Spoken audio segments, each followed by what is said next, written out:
Un encuentro con su palabra, porque secase la hierba, marchitase la flor, mas la palabra de Dios permanece para siempre. Con ustedes, el doctor José Ricardo Arias Quintero.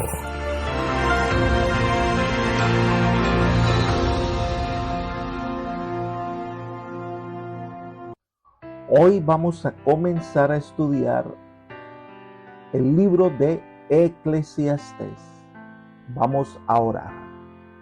Padre eterno y bondadoso, te agradecemos por las bondades que siempre nos concedes, por este día que nos regalas de vida, y te pedimos que nos acompañes al estudiar tu palabra para que la misma pueda llegar a nuestro corazón y transformar nuestra vida.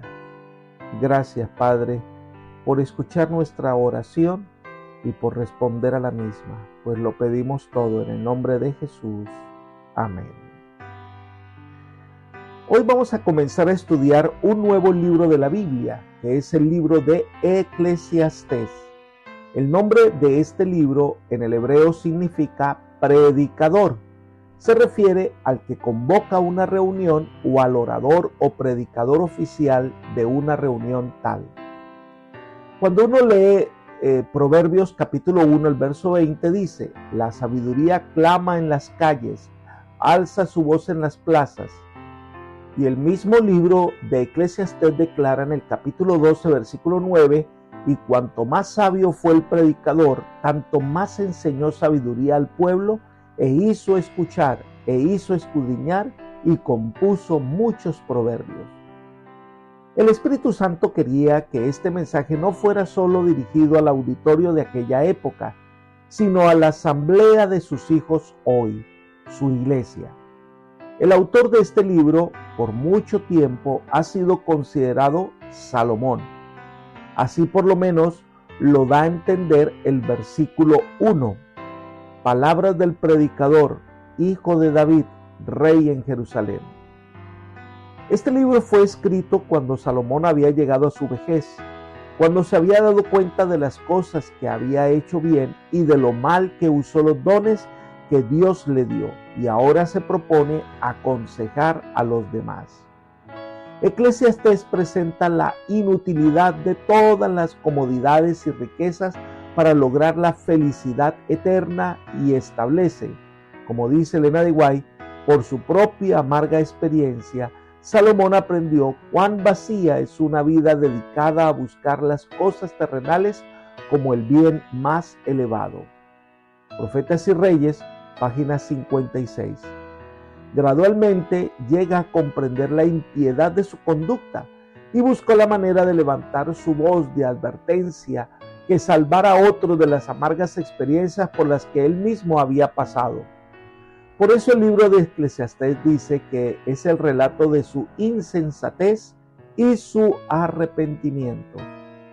Salomón es como el hijo pródigo que vuelve a casa de su padre, encuentra perdón y restauración. Elena de White afirma en otro aparte diciendo: el libro de Eclesiastés fue escrito por Salomón en su vejez, después de que había probado plenamente que todos los placeres que puede dar la tierra son vanos e insatisfactorios.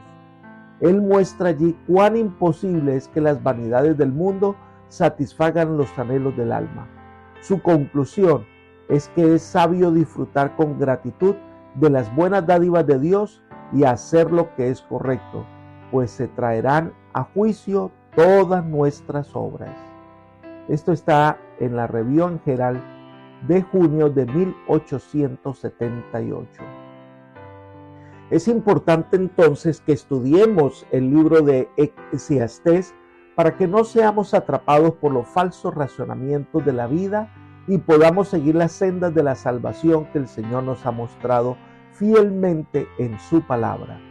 Que Dios nos guíe en este estudio de este importante libro de la palabra de nuestro Dios. Capítulo 1. Nada tiene sentido. Este capítulo nos hace pensar acerca de la esencia de todo, los ciclos de la vida, de la naturaleza, del aprendizaje. ¿Para qué todo eso? ¿Hay algo que tenga sentido? Este capítulo contiene dos partes. La primera parte son los versículos 1 al 11. Son el prólogo del libro. El autor nos presenta de qué se trata todo lo que va a escribir o a enseñar en este libro y nos va a decir de qué se trata su discurso. Vamos entonces a sacar lecciones valiosas para nuestra vida. Miremos el versículo 1. Las palabras del predicador, hijo de David, rey en Jerusalén. Así comienza el libro diciendo que son palabras que pueden traducirse como noticias, informe, mensaje, relato, encargo. Y dice que son palabras del predicador. Es el que reúne a una congregación y expone enseñanzas. Es la presentación del autor, que en este caso, aunque no se menciona, su nombre sabemos que se refiere a Salomón. Él es el predicador, ha investigado, ha vivido, ahora tiene mucho que decir. Este predicador al parecer presenta estas palabras delante de una congregación. La historia de Salomón es motivo de reflexión. Dios había dotado a este hombre con una capacidad genial, pero que había malgastado su herencia en la alocada búsqueda de la felicidad. Era el que estaba mejor capacitado para presentar las profundas verdades que se registran en este libro. El resumen del capítulo y del libro está en el versículo 2. Vanidad de vanidades, dijo el predicador, vanidad de vanidades, todo es vanidad. El término vanidad se usa 37 veces en este libro, 33 veces en todo el Antiguo Testamento. Es la palabra clave del libro de Eclesiastés. Esta palabra se usa en relación con la idolatría, adorar a un Dios que no existe, que no habla, que no se mueve, que no oye, que no tiene sentido. El término vanidad también se puede traducir como aliento o vapor.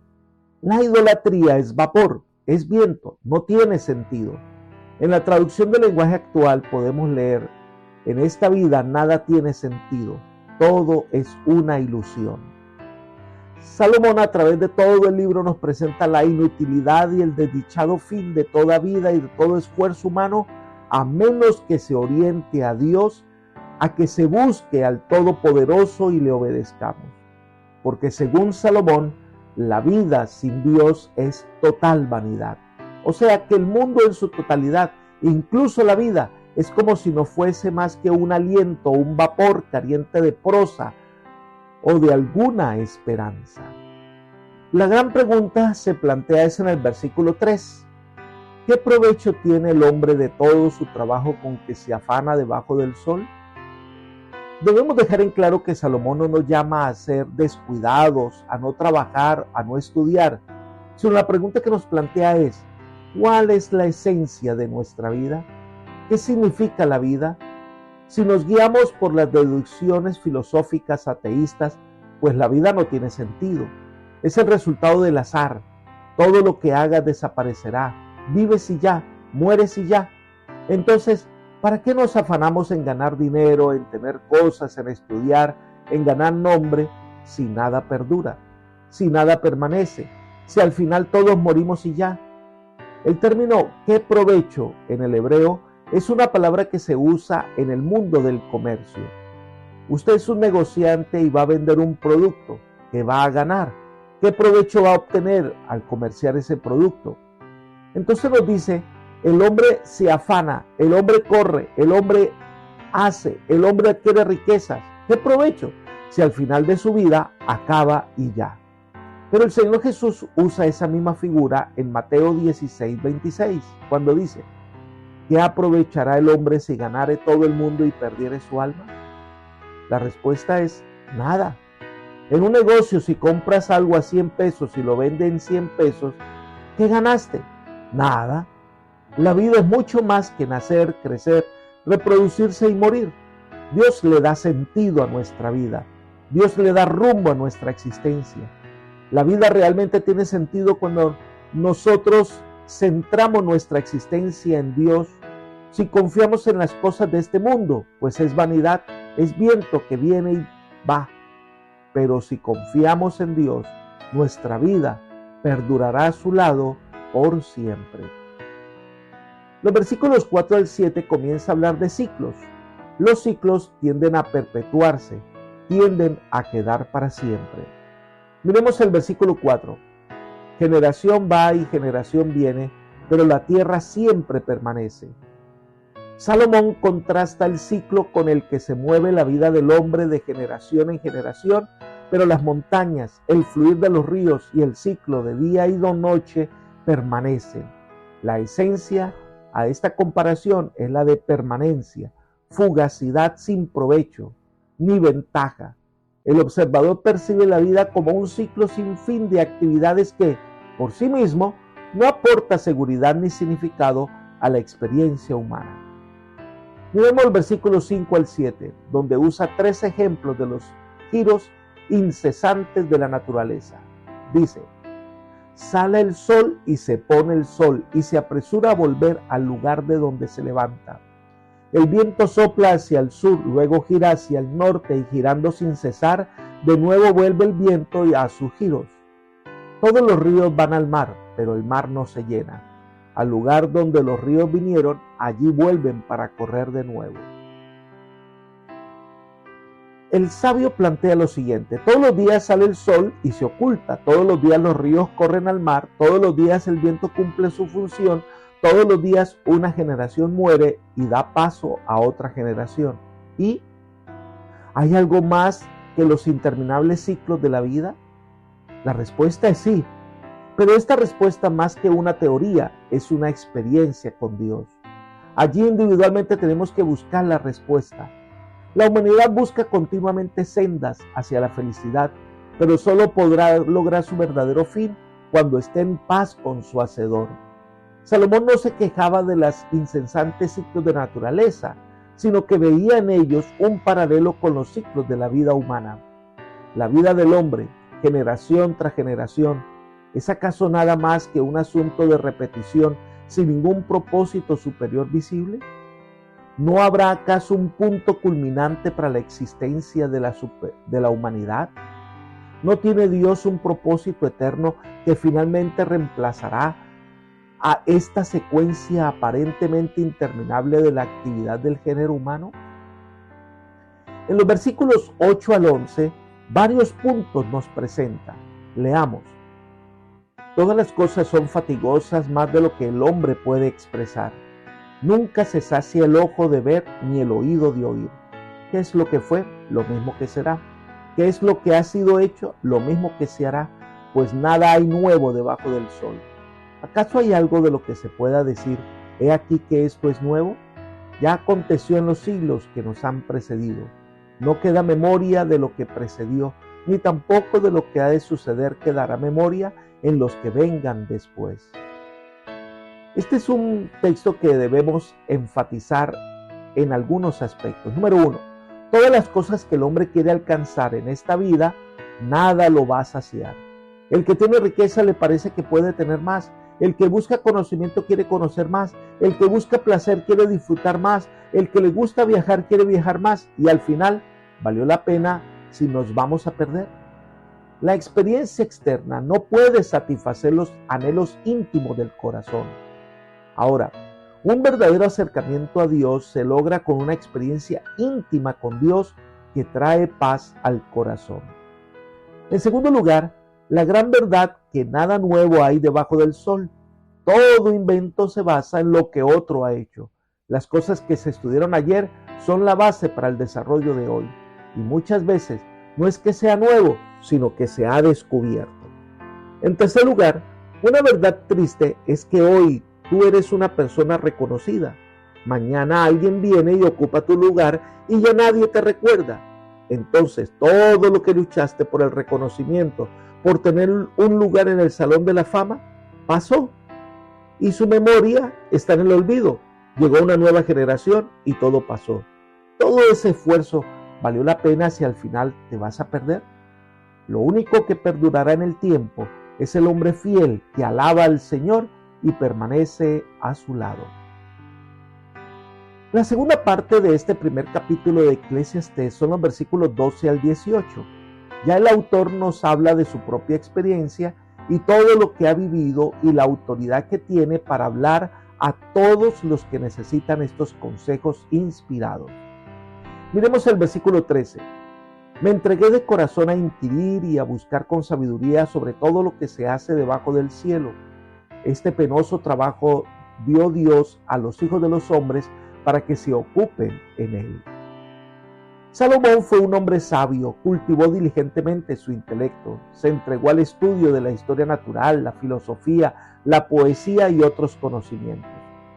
Ellen White comenta: Salomón tenía un gran conocimiento, pero su sabiduría era necedad, pues no sabía cómo mantenerse moralmente independiente, libre de pecado, con un carácter firme, moldeado a la semejanza divina. Salomón nos relata el fruto de su investigación, sus intentos, esfuerzos, su perseverante indagación. Declara que su sabiduría es una vanidad completa. Review and Herald del 5 de abril de 1906. El estudio, el conocimiento requiere esfuerzo, trabajo, a veces roba el sueño, a veces nuestros pensamientos están dirigidos solo a buscar esas respuestas. Entonces Salomón nos dice en el versículo 14: miré todas las obras que se hacen debajo del sol y vi que todo ello es vanidad y aflicción de espíritu. Salomón nos muestra un cuadro de insatisfacción que muchas veces acompaña al esfuerzo y al estudio humanos, pero que no lleva a ningún lugar. Entonces Salomón llega a la conclusión de ese afán de conocimiento, versículos 15 al 18. Lo torcido no se puede enderezar, y con lo incompleto no puede contarse. Hablé yo en mi corazón diciendo: he aquí, yo me he engrandecido y he crecido en sabiduría más que todos mis predecesores en Jerusalén, y mi corazón ha percibido mucha sabiduría y ciencia. De corazón me dediqué a conocer la sabiduría y también a entender las locuras y los desvaríos, y supe que aún esto era aflicción de espíritu, pues en la mucha sabiduría hay mucho sufrimiento, y quien añade ciencia, añade dolor. Aquí hay varios puntos que debemos considerar. El primero, lo que está torcido no se endereza. Las obras humanas se han torcido y nuestra incapacidad humana para hacer frente a los grandes interrogantes de la vida es notoria. En segundo lugar, dice: lo incompleto no puede contarse. Es decir, mucha sabiduría sin el temor a Jehová no tiene sentido, es incompleto y no cuenta para la eternidad. Número 3. Hablé yo en mi corazón. Una declaración hebrea enfática que implica meditación personal como algo opuesto a tratar un asunto con otra persona. Esa meditación dice que me he engrandecido, una referencia a la disciplina de sus facultades para trabajar y estudiar y el crecimiento resultante en conocimiento y experiencia. Nadie en Jerusalén era más admirado que Salomón por su sabiduría. Número 4. Salomón reconoce que su tarea no era nada fácil. El exceso de estudio ocasiona insomnio, desgaste nervioso y a veces daña la salud. Sin embargo, no se debe llegar a la conclusión de que Salomón apoya la idea de que la ignorancia es felicidad. Pero hay algo que debemos destacar. El conocimiento nos hace más responsables, nos da privilegios, pero también nos hace más responsables ante Dios y ante la humanidad. También es verdad que un gran conocimiento no es índice de un gran carácter. La justicia de Jesucristo, recibida por la fe, abre la puerta hacia el reino celestial, cosa que el conocimiento solo no puede lograr. Apreciado amigo y hermano, ¿en quién o en qué está depositada tu confianza? Recuerda, trabajar duro, estudiar con pasión, ser un innovador con todas las energías de tu vida. Pero si éstas te alejan de Dios, todos tus esfuerzos son en vano.